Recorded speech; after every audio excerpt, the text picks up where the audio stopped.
Hello and welcome to United 24 Media. My name is Philip Malzahn, and today I have a very special guest here with me in the studio. His name is Mark Arnold. He served for 37 years in the United States military. He was a Green Beret. For those of you who don't know, that's an elite unit of special forces in the United States military. He had multiple combat deployments in Afghanistan, in Iraq. He was awarded the Distinguished Service Medal and retired at the rank of Brigadier General. Am I correct? Correct, yes. Thank you for taking the time and joining us here in Kiev. Maybe we'll dive right in. Since we're recording here in Kiev, may I ask you why you're in Ukraine and what's your mission here? This is my sixth visit to Ukraine since the major invasion.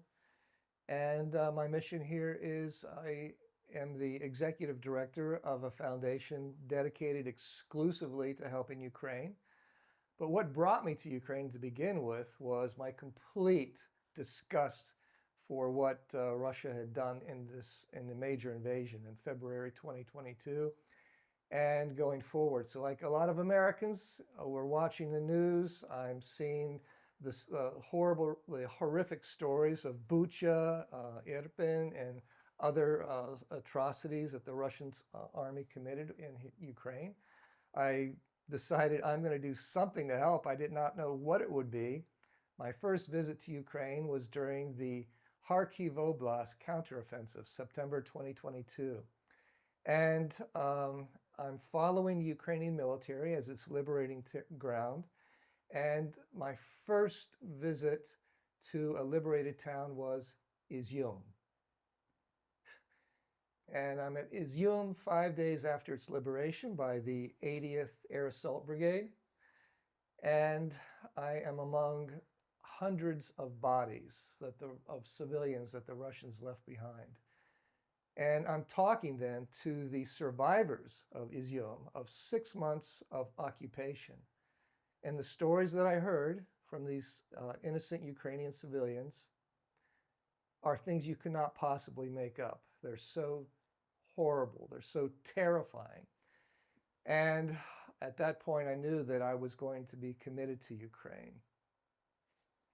So it seems like you have quite a hands-on approach and a lot of first-hand experience also. As a long-time soldier and as a former general, I would like to ask you from what we have experienced or you have experienced here in this theater of war in Ukraine with its fast-paced development of new technologies being implemented all the time, this massive new use of drones.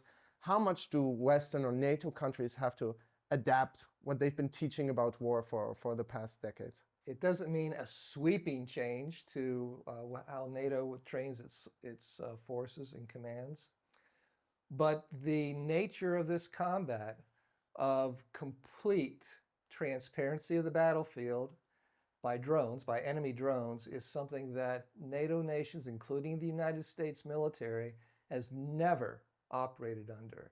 And that is a new paradigm that will drive huge change for the American military as well as our NATO partners.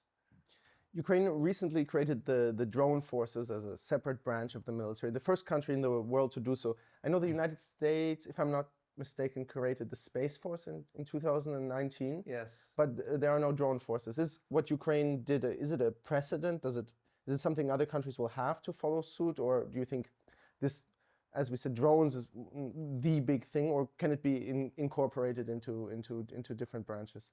It could be incorporated into different branches.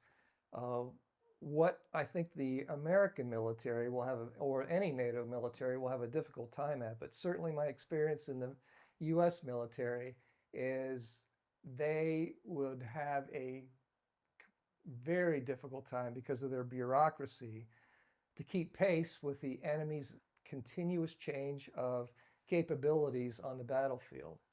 And that means drones and Russian counter-drone countermeasures. And they change every 2 to 3 weeks on the battlefield.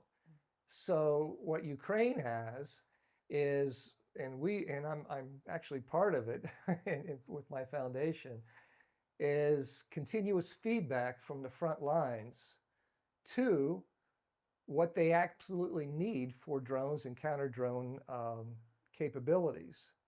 And the American military, in terms of training, its bureaucracy would never be able to keep up in terms of having the countermeasures for a continuously fluid, dynamic changing of the enemy's capabilities, as the Russians have demonstrated. Mhm. Just because you use the word change, the word game changer has been thrown around newsrooms of the world since the beginning of the conflict. When talking about Western weapons that could change the course of the war here in Ukraine, the ATACMS were called a game changer. Drones, of course, game changer. Western IFVs and tanks, most recently the F-16s. But somehow the game, if one can very cynically call it that, because of course it's not a game, has stayed the same no matter what weapons were delivered. Is there anything in your opinion that could really change the course of war for Ukraine? Absolutely, in terms of what NATO could provide. Yes, yes, of course. So it would be definitely a combination of what NATO is very capable of providing, America and its NATO allies, and things that Ukraine needs to change.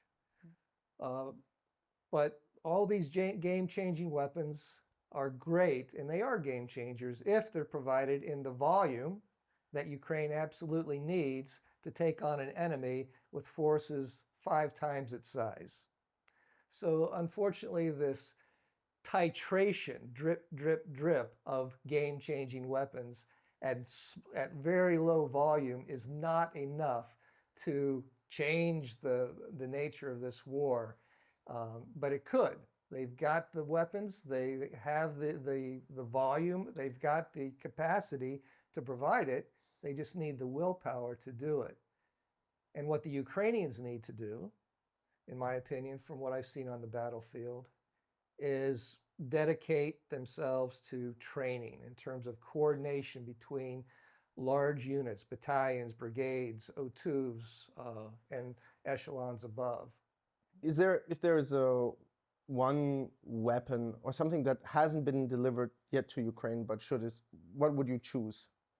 I notice you speak with a bit of a German accent, and I will say you called me. Very good. And I will say that the Germans have a cruise missile known as Taurus, called Taurus. It's a 2-stage weapon that the Germans know could be a huge game changer. They have the Taurus weapons in storage. They've never used them in combat. They've got them in huge volume. And what you need in a war, any war, is deep battle strikes. And the Taurus missile, in the quantities that the Germans have in their warehouses, never been used, getting old, about to be retired, could change the course of the deep battle in Ukraine and inside Russia as well. Mm-hmm. My next question is, as a former Green Beret, you were trained, I guess, for years and years to persevere under the most difficult conditions, and both physically and psychologically. Here in Ukraine, with icy winters and scorching hot summers, plus the intensity of the war, as you have experienced firsthand, I guess would classify as harsh conditions. What do you feel, or when you meet or you speak with men who maybe 6 months ago were bus drivers or construction workers and are forced by Russia, to fight in an environment that other forces are trained years for? I feel that the Ukrainian military and a lot of older people going into the Ukrainian military, frankly, it's no different than the American Army, say in 1944. The American Army, more than 2 years into World War II, was definitely a military of everybody. And these guys going into combat in Europe and in the Pacific had no more than 3 to 4 months worth of training before they departed. And yes, and they were bus drivers too 6 months earlier. So it can be done. Next, we would like to show you some footage. And it's footage that I personally recorded with another cameraman. We went, I'll just give you a little bit of context. We went with a group of Ukrainian paratroopers, air assault forces, and the mission was to hold the first line of defense in a small village in the Donetsk region. That village is now under occupation. And the Russians were 600 meters in front of us, and behind us was a field, and the next Ukrainian lines were also a couple of 100 meters behind. So what happened was that 3 tanks and 4 armored vehicles stormed the village in the morning and cut us off from friendly lines, and we were encircled for the next 14 to 15 hours. And I'd like to show you that footage and then maybe hear your thoughts, because I think it shows a lot about the war in Ukraine. At the shelter, tensions are high. We hear voices.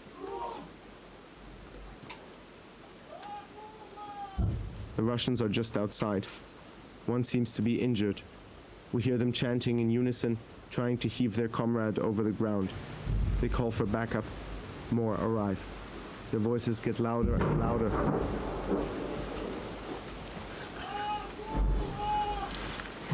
Малыш, ебаните в нас. Малыш, ебаните в нас. У нас есть дохуя пидоров. Перекличку, сука, делают. Ебаните в нас, кто слышит. Gaba sends a final call for help over the radio. There is a cellar, we hear one of the Russians say. They're coming. It is the moment when my life should be flashing before my eyes, but it doesn't. I only see Obama, his lips twisting around his teeth as he and Django stand with the guns in their hand. But once again, we are lucky. Our call for help was heard. This is footage from their colleagues that we got after. SDG fighters assist with drones, mortars, and RPG strikes from behind the fields around. From above, you can see the full scale of the inferno. We are somewhere in there. Yeah.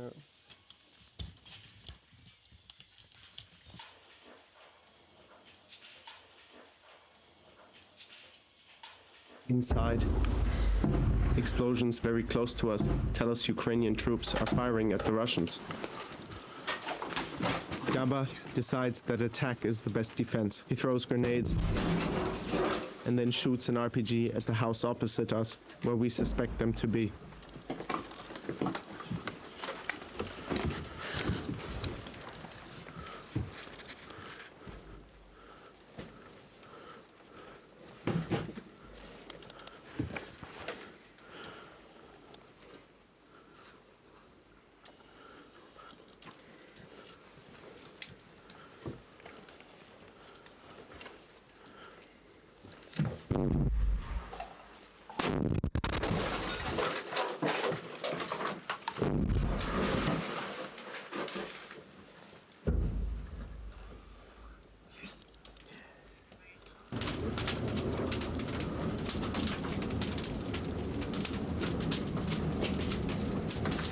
From your position as an expert, what would you say about that situation?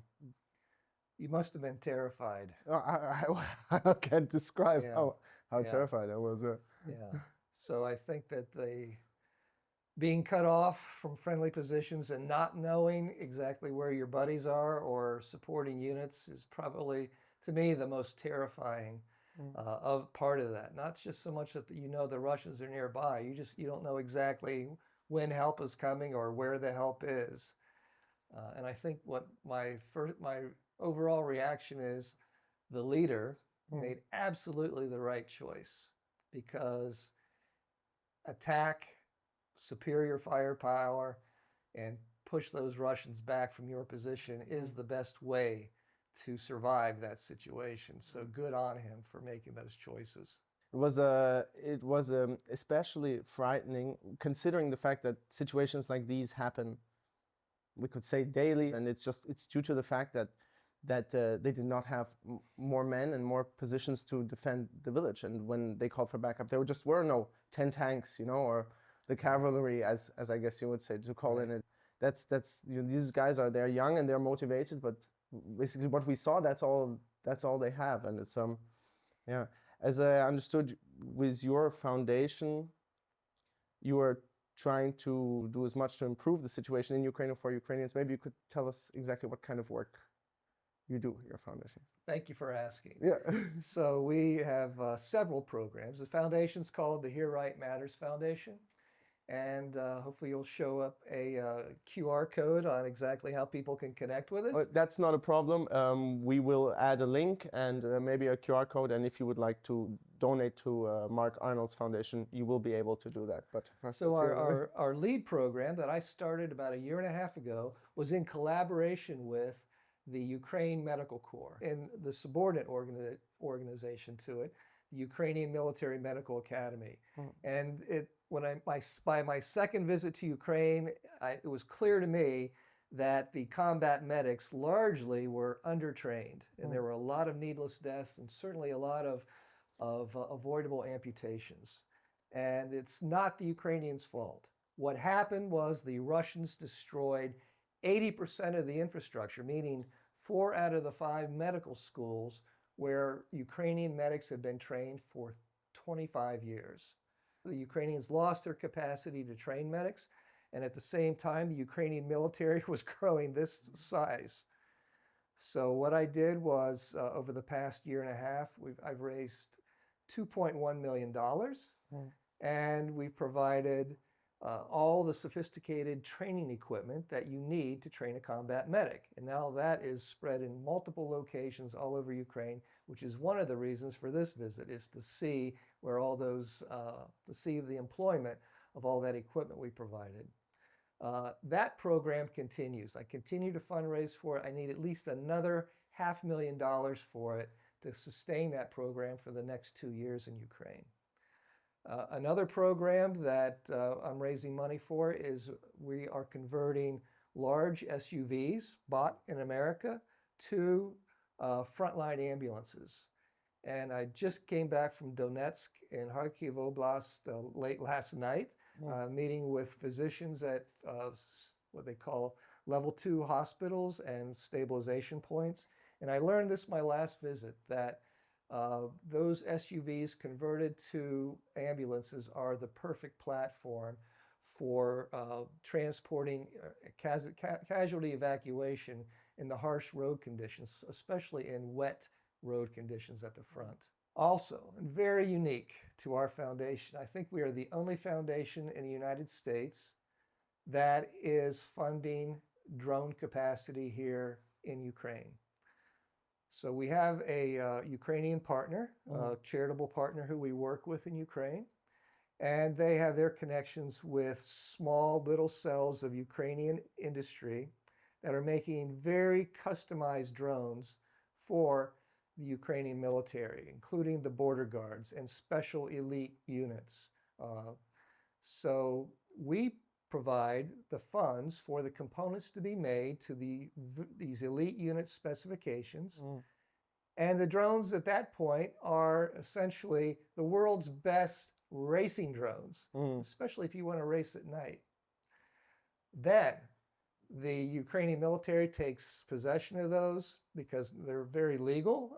It's something that meets all the US trade restrictions and sanctions, because they're essentially racing drones made to the specifications by the elite units, and then the units will then militarize them with what's needed, what they need, to whether it's observations of enemy positions or destruction of enemy positions.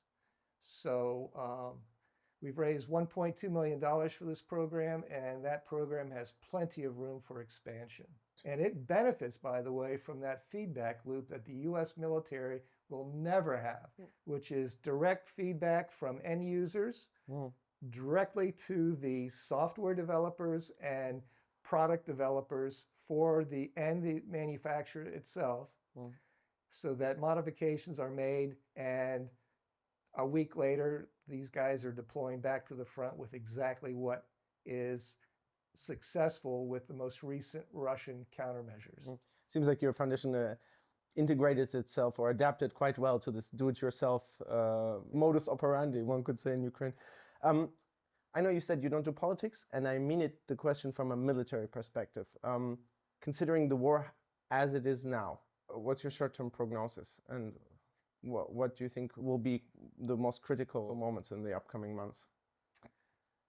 My prognosis is, again, as I mentioned, we just came back from Donetsk, actually Pokrovsk area, and engaged in conversation with commanders there. It's difficult. It is grinding, and it has been grinding for months, if not 2 years. I believe over the next few months, the Ukrainian military will definitely hang in there. I think the Russian military is going to have to reset itself 4 months from now, because it will run out of bodies, at least bodies at the capacity that it's throwing at in Donetsk right now. And things will be fairly stable.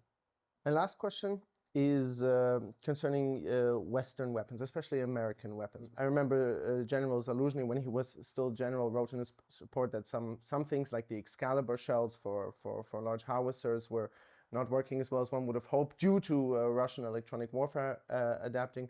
Other performance reviews have been very good. How generally would you rate the performance of American weapons on the battlefield in Ukraine? Excellent.